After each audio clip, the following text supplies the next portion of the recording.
अस्सलामु अलैकुम वरहमतुल्लाहि वबरकातुहू। हदीस नंबर 5। आज का हमारा ये सबक है कुरान करीम की तिलावत की फ़जीलत। अन अबी उमामत अल-बाहली रज़ियल्लाहु ताला अन्हु क़ाल समिअतु रसूलल्लाहि सल्लल्लाहु अलैहि वसल्लम यक़ूलु इक़रउल क़ुरआन फ़इन्नहु यअती यौमल क़ियामति शफ़ीअन लिअस्हाबिही।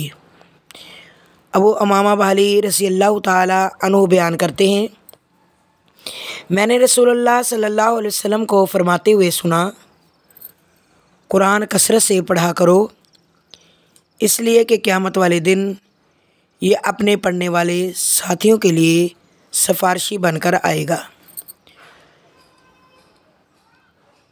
फ़ायदे इसके ये हैं, नंबर 1, हमारे मोमिन बहन भाइयों के लिए इस हदीस में कुरान करीम पढ़ने की तरग़ीब व ताकीद है।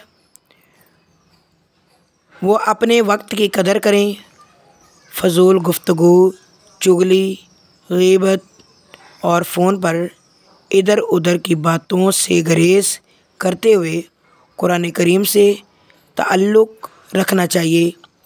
थोड़ी सी कोशिश करके कुरान करीम का कुछ ना कुछ हिस्सा ज़रूर याद कर लें, ख़ास तौर पर छोटी सूरतें। इस तरह ख़वातीन अपने घरेलू काम काज के दौरान भी कुरान करीम की तिलावत कर सकेंगी और उनकी ज़ुबान ज़िक्र इलाही से तर रहेगी और घर जन्नत का नमूना बन जाएगा।